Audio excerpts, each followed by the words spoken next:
Don't allow church to burn you out. So you want to quit burning out? When I was young, I used to think that I had to be in church for 5 days a week to prove my dedication to God.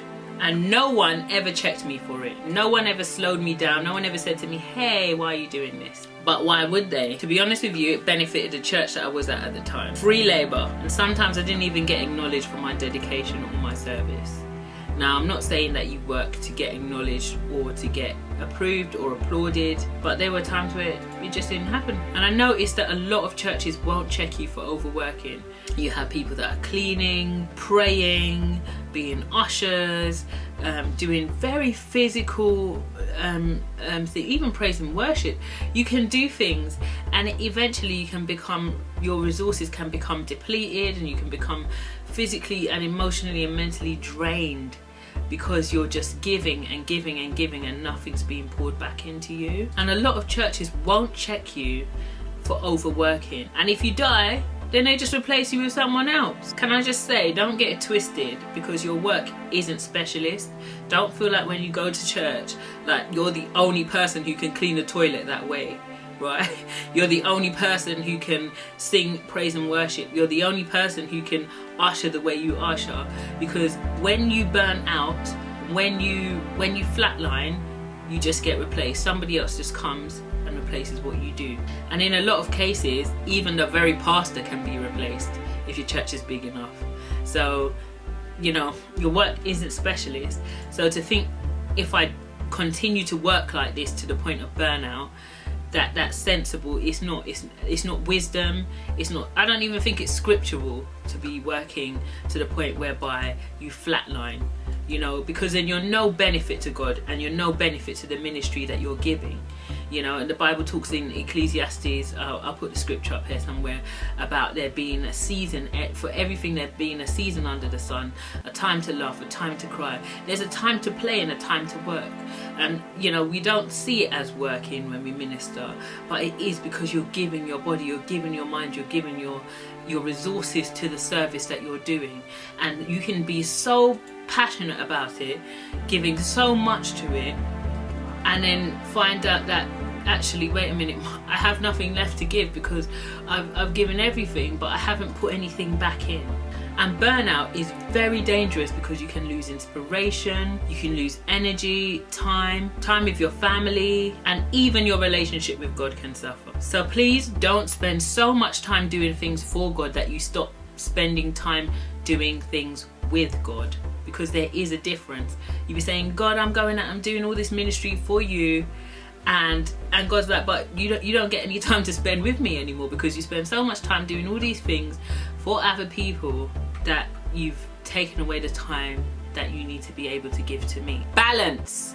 Balance is important, and rest is important. Say no. Sometimes you feel like, oh no, because I'm a Christian, I have to be nice to the pastor, I need to be nice to the church, I need to be nice to the ministry.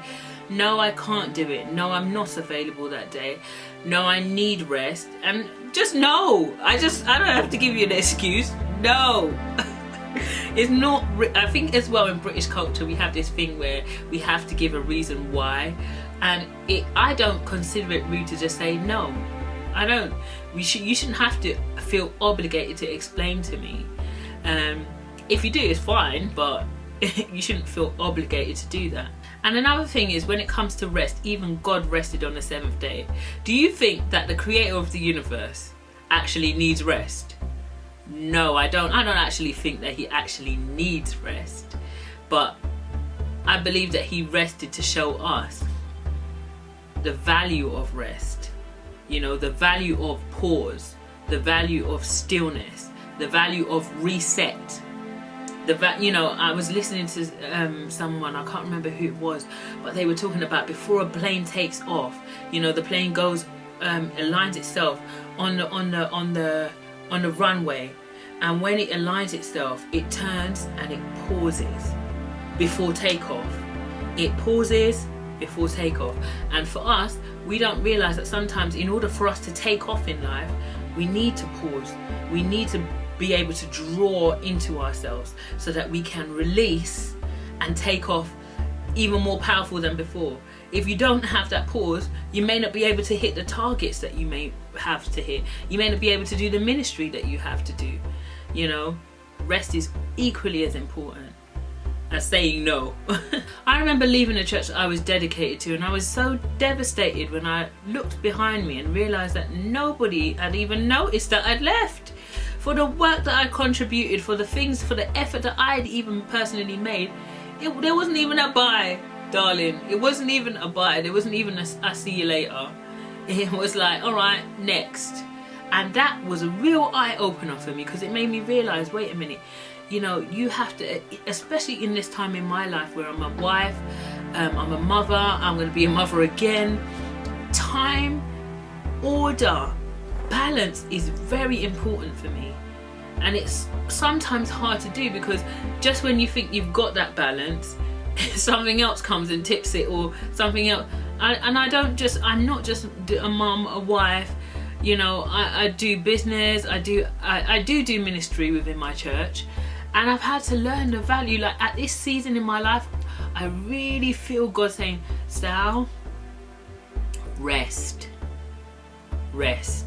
because you have to pause before your takeoff, you know, so be encouraged by that. And I want to leave this final thought for pastors. Look after your sheep.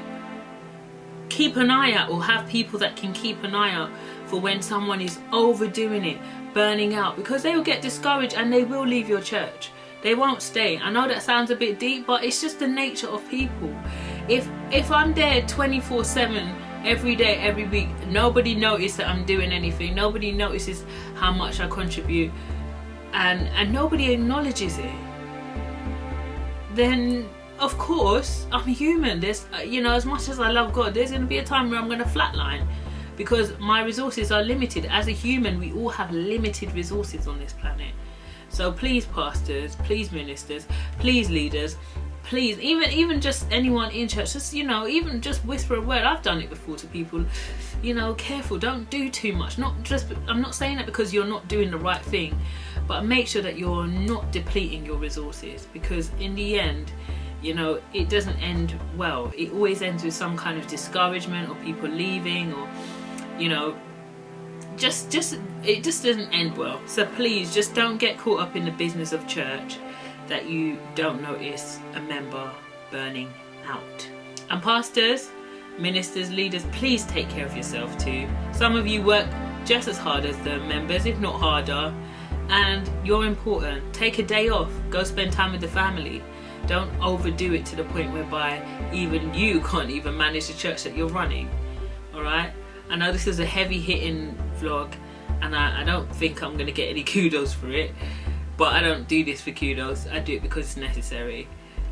But yeah, be encouraged, and I'll see you next week.